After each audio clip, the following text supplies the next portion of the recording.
बड़ बड़ steel plant रे चाकरी देबाकू कही ठकई घटना ट्रांजैक्शन संपर्क में सविशेष तथ्य जानिबा पाई बैंक को चिठी लिखिला साइबर पुलिस। खूब शीघ्र रिमांड रे आनी 3 अंतरराज्य ठकम को जेरा करिबो साइबर पुलिस। केवल ओडिशा नुहे अन्य राज्यरू मध्य कोटी कोटी टंका ठकिछंती ठक।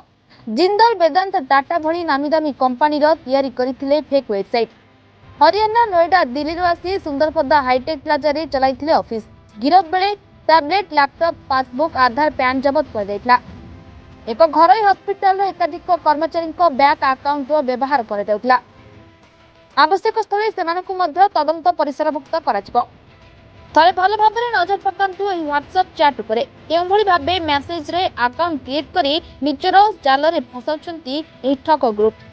तेबे गत शनिवार चाकरी नारे ठकई करुथिबा 3 जनकु गिरफ करथिला साइबर पुलिस।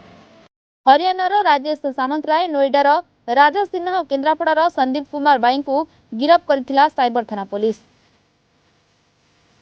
भुवनेश्वर सरोज राउतंग रिपोर्ट, रिपोर्टर्स टुडे।